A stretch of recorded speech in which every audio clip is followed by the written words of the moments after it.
Ryan was homeless at age 19. His mother had died of cancer. He never knew his father. He had no other family in town. Ryan, walking down the street, carrying a white paper bag and wearing a backpack. It is 8 at night. A black truck drives past him. Ryan crosses the street. He stops in front of a funeral home. This place was closed and abandoned for a year. It had closed 3 months after Ryan's mother had died. Her funeral was at this same funeral home.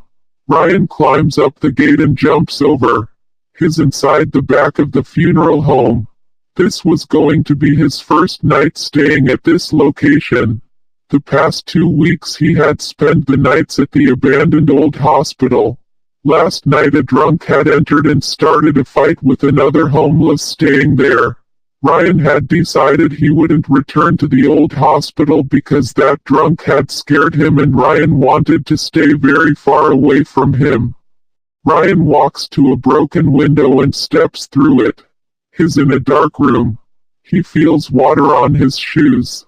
Rain must have gotten in. He stands in the center of the room.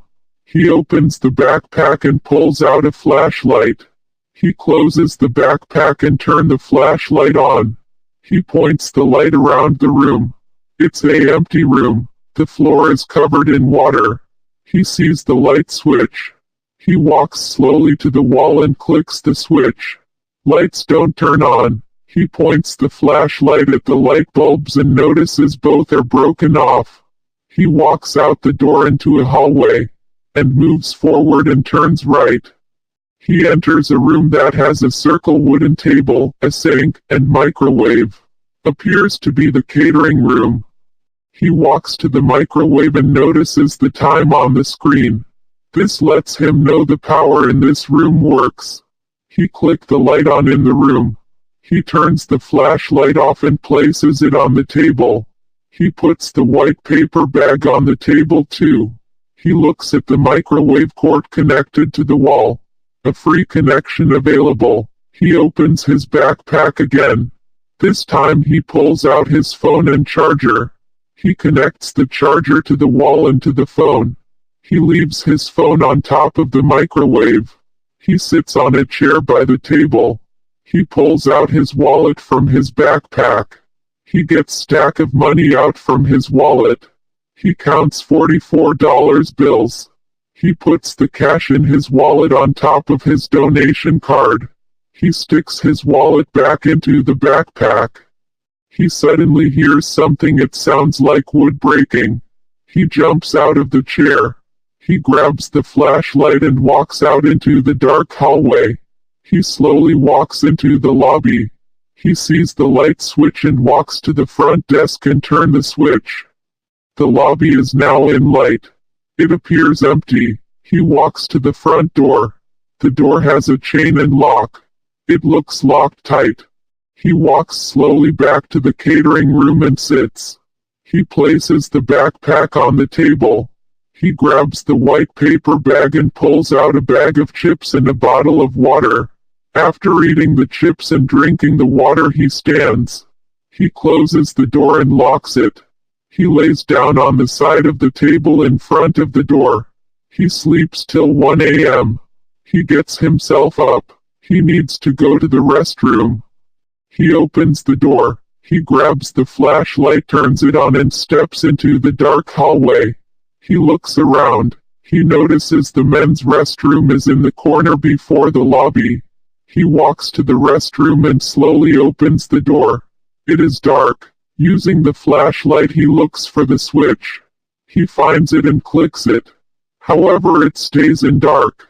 He points the flashlight at the light and notices no bulb. He steps out and goes into girls' restroom and clicks the light on. The restroom is lighted. He stands on front of the toilet and pee. Afterwards he goes to the sink and turns it on. Water runs and he washes his hands. He exits out. He returns back to the catering room and closes the door. He sits by the table again. The lights flicker a few times. He ignores it. He hears a loud knock. He ignores it, but a minute later the knock is heard again. He stands and opens the door. He points the flashlight into the dark hallway. He hears a knock again. He slowly follows another knock sound towards the lobby. Ryan stands in the lobby. He hears a knock again. He walks to the back room behind the front desk. He notices this room has boxes stacked on top of each other. He turns the lights on from this room. He turns the flashlight off. He walks to one of the shortest stacks of boxes. The top box is tapped close. He rips it open. A few binders inside. He pulls out one. He opens the binder. He reads the guest sign-in list of people who attended this man's funeral. He closes it and drops it back into the box. He hears a door shut close loud. He runs back to the catering room, but the door to it is locked. He pulls on the doorknob, but it wouldn't open. He kicks the door open. He rushes in, but the lights go out. He turns his flashlight back on. He looks around the room. No one else is in it. He clicks the light switch, but it doesn't seem to work anymore. He grabs his phone and charger and drops them into his backpack. He puts the backpack on and exits the room. He walks up the hallway past the room he had entered building in. He goes up the stairs. He enters a room. It is dark. He clicks the light on. He closes the door. This room has more boxes against the wall. He takes off the backpack and walks to the boxes. Inside them are chemical bottles. He sits on the floor. After 5 minutes he lays on the floor. After another 5 minutes he's about to fall to sleep. A bang on the wall. He jumps up and goes to the door. He cracks it open and peeks out. Bang on the wall sounds again. He exits. He moves down the steps and turns right and into a dark room. With his flashlight he notices a operating table. On the table are some tools and 2 chemical bottles under it. He notices a door. He opens it and steps in. He sees a room with old coffins stacked on top of each other. There are at least 50 coffins in this room. He returns back to the room with the operating table. He notices blood stains on the floor. He notices another door. He steps out.